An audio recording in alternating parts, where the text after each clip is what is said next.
When you hear the name Unreal, your first thoughts are probably about the engine, or, if you're a bit older, the tournament. But a little known fact for all you Zoomers out there is that the entire Unreal brand first kicked off in 1998 with a single-player FPS simply titled Unreal. While the multiplayer-focused sequel, Unreal Tournament, released less than a year later and quickly took much of the attention away from its predecessor, Unreal is still a game fondly remembered by those who played it back in the day. It's a classic shooter, with cool guns, huge levels, a charmingly 90s soundtrack, and graphics that were stunning for the time and can still shine today. There's a solemn beauty to its alien vistas that's especially refreshing in a time where games now seem afraid to let their own worlds breathe. The dramatic skyboxes and saturated color palettes elevate the game beyond its dated tech and ensures the world of Napali is still a striking place to visit. The way Epic Games embraced pure darkness and simple colored lighting deserves a big thumbs up too, with this sort of thing also feeling like a bit of a lost art now. The environments are no slouch either, and the variety of locations makes the game's single player feel like a real trip from one end of the planet to the other. On the surface, there's a lot to enjoy about the original Unreal, and I can certainly understand why people remember those positive aspects of it so fondly 2.5 decades later. If you're a fan of classic FPS games, then Unreal is still a game worth playing. But despite being such a rigidly old school title, many aspects of Unreal also remind me of a much more modern and enduring game, Halo. Both games kick off with a human vessel crash landing onto an unknown alien world, filled with serene skies, dark spaceship interiors, and ancient alien architecture. Both games focus on a one-man rampage against a conglomerate of alien races that are dominating the armed human forces. And both games feature an assortment of alien and human weaponry for the player to wield against the baddies. It's a natural comparison to make, but whether or not Bungie actually took any inspiration from Unreal isn't relevant to this particular video. What interests me about comparing these two games is the contrast in their design philosophies and what they both mean in the grand scheme of the genre. In many ways, Unreal feels like the last of its kind, a big-budget, no-nonsense alien-blasting, maze-navigating shooter built by and for PC gamers. And Halo is obviously the point where that tried-and-true id-style shooter fell out of vogue in favour of something much more approachable and console-friendly. If we're trying to argue that one is more hardcore than the other, then immediate comparisons definitely favour Unreal. Unreal has highly complex level design, mouse aiming with a small crosshair, fast-moving enemies, non-regenerating health, a limitless arsenal, and a very long story mode. Halo has straightforward and largely repetitive level design, dual-stick controls with big crosshairs and generous aim assist, slow-moving enemies, regenerating health, a 2-weapon limit, and a campaign that lasts about 4 or 5 hours. If I was someone that wanted to trash Halo on a superficial level, these would all be effective points to bring up. The problem is that none of these digs make Halo the inferior game, and that some of those old school attributes end up being a real detriment to Unreal's enjoyability. Unreal is by no means a bad game, but many aspects of it seem stale even for 1998. A common complaint from critics at the time was that beyond its graphics and atmosphere, there was little to set Unreal apart from the legions of other 3D shooters that saturated the market. The gameplay template that Unreal so closely follows was beginning to wear out its welcome, and by the late 90s, a few key titles were slowly shepherding the genre away from its trajectory of endless Doom and Quake clones. GoldenEye's highly replayable, objective-based gameplay had already begun to shape first-person games in the PC space, like the deeply immersive and interactive Thief. Tom Clancy's Rainbow Six placed a huge emphasis on tactics and realism, with the option for fairly extreme levels of strategic planning. And just a few months prior, Half-Life's exciting set pieces and heavy use of scripted sequences would change video game storytelling forever. All this to say that Unreal's switch-flipping, log-reading, maze-navigating gameplay feels a bit quaint and tired compared to what else was on offer. And while the original Halo has a divisive legacy that arguably hurt shooting games for a decade or more after its release, it's still a game that epitomizes how to shake up an old genre in an exciting new way. It's far from perfect, but it's the kind of game that makes me wistful for when big-budget titles could still turn the industry on its head. The idea of something as earth-shattering as Halo being right around the corner from us feels so impossible now. But I'll always hold on to hope. If I had to highlight the most drastic differences between these two games, it would be level design, enemies, and AI. Funnily enough, I'd say level design is the worst aspect of both Unreal and Halo, for reasons that are completely opposite to one another. If you've ever played an older FPS game, I'm sure you'll be familiar with that "where the hell do I go now" feeling, where you've killed all the available enemies and now you're just bunny hopping around an empty map looking for a key while you fight the urge to look up a walkthrough. If this is the sort of thing that annoys you, then Unreal might make you so angry that a bit of wee comes out.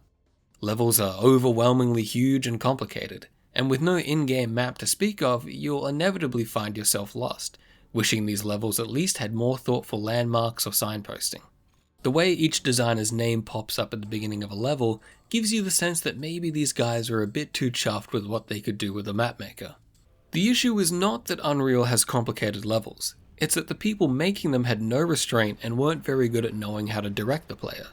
Stimulating exploration should have strong landmarks, easily digestible side areas, subtle player guidance, and the satisfying sense that you're peeling back all the layers of a level to get to your objective. It's complicated, difficult stuff that's arguably done badly more than it's done well. For every knee-deep in the dead, there's an endless supply of over-designed crap. And in a fairly simple FPS like Unreal, dialing things back a notch would have been the right move. But instead they chose to make things as nutty as possible, without realizing that the rest of the genre was sobering up to how tedious this kind of level design had become. It's a shame too, since some of the early stages and even the more outdoorsy later ones are really well paced and enjoyable. But the complexity of those indoor levels ratchets up to such a mind-numbing degree that you just want to stop playing. And don't you dare say I have some kind of mental deficiency either, because we've already established that Thief 1 and 2 are some of my favourite games. But in an FPS filled with cool weapons and aliens, I just want to shoot the lizard people, not wander around for 10 minutes looking for a generator button. Halo lies at the other end of this extreme. Most levels, even the wide open sandbox ones, are fairly simple, linear, and repetitive. At first, Halo cycles through a very pleasingly diverse set of locations and biomes. Then, after the introduction of the Flood about halfway through, we hit a wall and things never recover. I hope you like grey corridors, circular laser tag arenas, and sparse battlefields, because from now on you'll be seeing a lot of them. Halo recycles these previous locales for the rest of the game, having the player backtrack across far less interesting versions of the old levels. This is definitely the fault of development crunch, as opposed to Unreal's mapmakers who just got carried away trying to outdo the competition. Whatever the cause, Halo's repetitive levels are probably its largest and most infamous criticism. It's a very unfortunate shortcoming, and a legitimate mark against the game's quality. But compared to the frustrating complexity of Unreal's levels, the straightforward shooting galleries of Halo absolutely make it the lesser of two evils. If these levels were dropped into any other shooter, then Halo's paint-by-numbers level design would probably be a much larger grievance. But thanks to the game's phenomenal AI and enemy lineup, Halo just manages to squeak by and keeps its second half thoroughly enjoyable. The combat spaces, while nothing special, are consistently fun to do battle in. Rarely is there a "where do I go now" moment. Instead, you're always deep in the action or moving through some nice architecture or nature to your next encounter. Even a level as bare bones and drawn out as the library can still be a ton of fun, with rockets flying and grenade chain reaction sending enemies whizzing past your head. The most boring levels of Halo are still playgrounds of pure gameplay, which is a testament to just how dynamite its core mechanics are. Bungie's earlier shooter series, Marathon, is the opposite of this, with excessively complex level design but fairly unremarkable combat. Such Byzantine level design wouldn't have been possible on the Xbox anyway, but I also get the sense that Bungie realized that moment-to-moment fun was more important than technically impressive maps. Would Halo be a better game if I had to zoom around a Doom-style map looking for keys and switches? No. Would Unreal be more enjoyable if it had Halo's linear levels? Probably not, mostly because I think such repetitive environments would make its spongy combat a lot more obvious. There's a middle ground here that neither game achieves. Both miss the mark in different ways, but obviously I find Unreal's faults far more grating than Halo's. An alternate universe Halo that never ran out of steam would be a significant improvement to what we got. But as it stands, the pimples it does have never been enough to put me off replaying this game about 10 or so times since it came out. Am I right, Marines? Sir, yes, sir! Damn right I am. At a glance, Unreal has a far greater enemy variety to Halo. There's a large amount of critters, soldiers, and other monsters to blast and jib. There's even these large giants that often act as boss battle interludes. Compare that to Halo's 8 or so enemy types, and it sounds like Bungie's game is the one that comes up short. Problem is, none of Unreal's monsters are particularly memorable to fight, and battling one of the most common enemy types quickly becomes very tiring. The Scar soldiers and their many variants move exactly like deathmatch bots, and for 1998, its bot AI is very impressive. They strafe around your shots, leap from rockets, and act with a good degree of self-preservation. That advanced AI is all well and good for offline deathmatches, but pitting it against the player in a single-player context quickly makes every encounter very predictable and tedious. You want to fight aliens that feel like aliens, not circle strafe around an AI designed to mimic a human opponent. Unreal's enemy AI is a lot like its level design, a technical achievement that its developers were clearly very proud of that unfortunately doesn't translate into more fun for the player.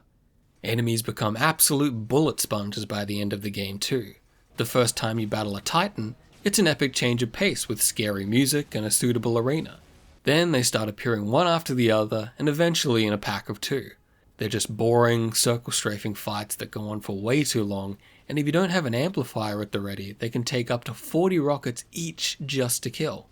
The final boss is more of the same, but thankfully you can waste all your ammo by that point. The only friendly creatures in Unreal are the Narpali natives, the Gnarly. Saving them from bullies can sometimes lead to them opening a secret area filled with goodies. They're fairly inoffensive and Unreal doesn't suffer as a result of their simplicity, but there's a lot more that Epic could have done to justify their inclusion. For one thing, it would have been nice to save these guys from getting crucified all the time. At this point, I've mercy killed so many of them I might as well be one of the bad guys. That could explain why they freak out half the time they see me. Sometimes it even feels like Epic wants to genocide these guys too, like this section, where you need to kill one just to progress. Kind of difficult to relate to all their lore about oppression and suffering when I need to kill one like Looney Tunes just to finish the level. Unlike Unreal, almost every fight in Halo features multiple enemy types working together, and with every enemy having a distinct role to play on the battlefield, it demands a wider range of responses from the player. Grunts are the cowardly cannon fodder who add numbers and comic relief to the fight, but die quickly to rapid fire and disperse once their leader dies. The sneaky jackals hang back and blast the player with charge shots and rapid fire to lower their energy. You can either switch to something with a bit more precision to fire through the small hole in their shield, or take a few hits to get up close and smash their little bird brains in. The 8-foot tall elites lead these squads and are the only ones to pose a serious threat one-on-one. In many ways, the elites are everything the Scar Troops should have been. They take cover, leap out of danger, hide behind grunts, and even flank the player. Elites will duck and dodge shots when possible, but their diagonal movement is intentionally limited to keep fights from turning into the strafe matches we see in Unreal. The zombie-like Flood are less interesting enemies, but fighting them is a lot more frantic and visceral than battling the Covenant. They work best as a late-game change of pace, and watching them fight the Covenant is a nice showcase of the alien AI firing on all cylinders without human involvement. Sergeant, we're surrounded. God damn it, Jenkins! Fire your weapon! There are too many, sir! Don't even think about it, Marine. For the time, Bungie's enemy AI puts its competition to shame, and comparing it to a game released 4 years prior is a bit unfair. So let's forget pathfinding and all that just for a minute, and focus on an area of enemy design that could have been within Unreal's technical grasp: personality. What really sets Halo's enemies apart from Unreal's are the flourishes of personality that Bungie gave to every single creature. There's an enormous range of interactions that enemies can have with the player, each other, and the Marines. None of it is particularly groundbreaking stuff either, just scripted animations and a huge amount of voice files, like the way elites scream when stuck with a grenade, or how grunts quickly go from trash-talking the player to fleeing in terror. I'll bite your kneecaps off! Leader dead! Run away! The Marines are overflowing with personality too, and a quick look at their voice files reveals just how many situations they're programmed to audibly respond to. If we really got into detail about all these little emergent moments, we'd be here all day. But the long and short of it is that Halo smartly pairs a limited but well fleshed out roster of enemies with AI behaviors that help to increase the player's immersion. Regardless of what's actually going on behind the code, Halo goes all out to make the player feel like they're fighting creatures with real intelligence and character, and not just a program that's reading your inputs. Every aspect of Halo's combat all comes together so beautifully, and creates that unpredictable sandbox that Bungie were famous for. If you played Halo back in its heyday, you'll definitely remember how fun it was to share little war stories from the game with your friends, like a grunt accidentally wiping out its entire squad by dropping a grenade mid-throw, or seeing a single Marine deliver the final blow to a hunter. You probably even heard one or two of these over the years that sounded fake, only for that exact same scenario to play out before your eyes on another playthrough. You won't get anything like that in Unreal, not even close to it. Just shoot and strafe around the Scar Warrior until it dies, then explore another maze until you find more Scar Warriors. I've been pretty harsh on Unreal, to the point where you might think I made this video just to dunk on it, but that really couldn't be further from the truth. There are aspects to Unreal that still feel special over 25 years later, and it's a game I'd love to see reimagined or remastered with some of its kinks ironed out. At the start of this video I said that Unreal is still a game worth playing for fans of the genre, and I stick by that. With so many of the game's fans still lovingly replaying it to this day, there's a decent chance that Unreal's shortcomings won't annoy you to the degree they annoyed me. But if you give it a chance and find yourself frustrated, then Unreal is definitely not a game worth finishing. There's no unfortunate sections worth slogging through just to get back to the good stuff. Just a steady climb of increasingly convoluted level design and spongy enemies. After 2 full playthroughs for the sake of this video, it's a game I'm certainly glad to have played, but one that I'm unlikely to ever revisit in its entirety. For Halo, I feel the exact opposite, and if anything, writing this video has probably solidified its place in my heart as an all-time favourite. I was practically glued to the screen recording this playthrough, and if I lost all my footage and had to play it all again tomorrow, I happily would. That's the kind of joy I want to share, and if you're someone that still holds a grudge against Halo for steering the genre away from id style design, then I really encourage you to give it another go and try to appreciate the game in a vacuum. After all, in a time where boomer shooter throwbacks are beginning to outstay their welcome, you might find a game like Halo to be oddly refreshing. Commercially successful games that disregard the established elements of their predecessors will always have a little dark cloud hanging over them. No matter how much people love the new thing, there'll always be a very vocal player base who feel betrayed by the new direction their favourite genre or series went in. Resident Evil 4 is still probably the ultimate example of this. It's very understandable to feel negatively about grand changes to the genre if they aren't to your tastes. But if the catalyst for that change was still a great game in its own right, then I don't see any good reason to hold its own influence against it. After all, we couldn't have had Doom and Quake clones forever.